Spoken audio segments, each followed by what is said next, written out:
যখন পীড়িতের সময় এমন পীড়িত করেন তখন বলেন যে আমি আর অমুক এক মায়ের পেটের ভাই, আবার 2 দিন পরে যে যখন তার সঙ্গে শত্রুতা লাগে তখন মনে হয় যে সে জানের দুশ্মন।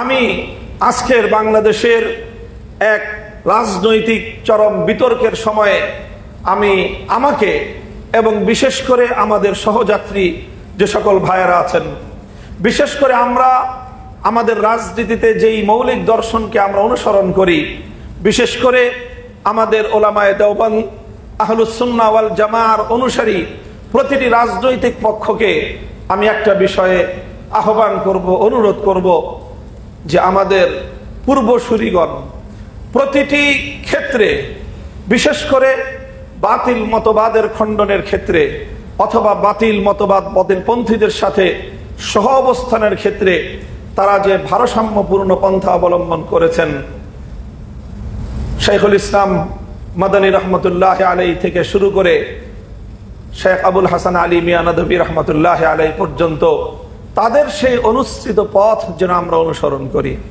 আমাদের অত্যন্ত ভারসাম্যপূর্ণ মধ্যপন্থা অবলম্বন করা উচিত। এক্ষেত্রে আমি সকলকে বলবো, বিশেষ করে আপনারা কেউ মাইন্ড করবেন না, আমি 2টো রাজনৈতিক দলের নাম উচ্চারণ করে বলবো যারা বর্তমানে বাংলাদেশের রাজনীতিতে পরস্পর বিরোধী বিভিন্ন বয়ান তৈরিতে লিপ্ত।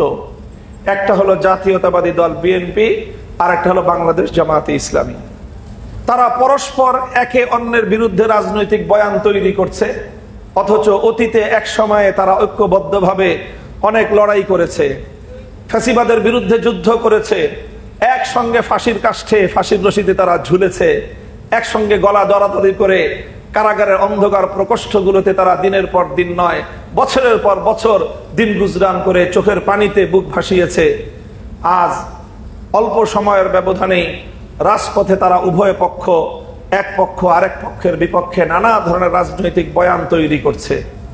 তারা রাজনৈতিক বয়ান তৈরি করবে, তাদের দায়িত্বে তারা করুক, তাদের দায়িত্বে তারা বলুক। আমরা যারা একটা ভারসাম্যপূর্ণ পথে চলতে চাই, আমাদের উচিত এবং কর্তব্য হবে আমরা আমাদের নিজেদের আদর্শ, নিজেদের বক্তব্য নিয়েই আমরা রাজনীতি করব।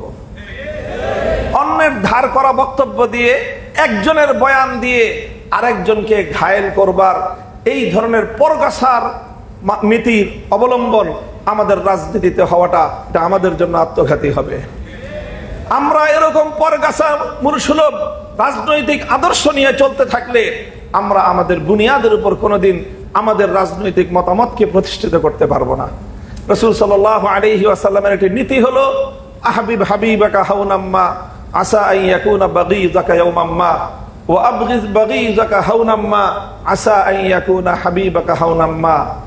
যখন পীড়িতের সময় এমন পীড়িত করেন তখন বলেন যে আমি আর অমুক এক মায়ের পেটের ভাই, আবার 2 দিন পরে যে যখন তার সঙ্গে শত্রুতা লাগে তখন মনে হয় যে সে জানের দুশ্মন। আবার আরেকজনের সঙ্গে দুশ্মনির সময় এমন দুশ্মনী করেন মনে হয় যে তার চেহারাও দেখতে চান না। 2 দিন পরে যখন আবার ঐক্যের স্বার্থে রাজনীতির প্রয়োজনে ঐক্যবদ্ধ হন তখন আবার তওবা করেন। এই সকল বালখিল্যপনা আমরা বাংলাদেশে অন্তত আমাদের রাজনৈতিক নেতৃবৃন্দের কাছ থেকে আমরা দেখতে চাই না। কি করেছেন বিগত 20 বছরের আপনার ইতিহাস মনে রাখবেন, আগামী 20 বছর আপনার কি কি করা লাগতে পারে অন্তত 40 বছরের চিন্তা মাথায় রেখে প্রতিটা বক্তব্য, প্রতিটি পদক্ষেপ এবং প্রতিটি বয়ান আমাদের দেওয়া উচিত।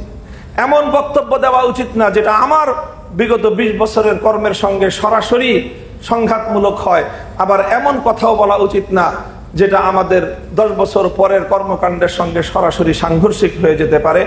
আল্লাহ পাক রব্বুল আলামিন ওয়া কাযালিকা জাআলনাকুম উম্মাতান ওয়াসাতান, আমাদের পেয়ারা নবীর অন্যতম এই বৈশিষ্ট্য জীবনের সকল ক্ষেত্রে ভারসাম্যপূর্ণ নীতি এবং আদর্শ অনুসরণ করে সফলতা লাভ করার এবং এই সোনার বাংলাদেশকে সোনার মদিনার আদর্শে একটি শাসন ব্যবস্থা প্রতিষ্ঠা করার লড়াইয়ে আমাদেরকে সফলকাম হওয়ার তৌফিক দান করুন।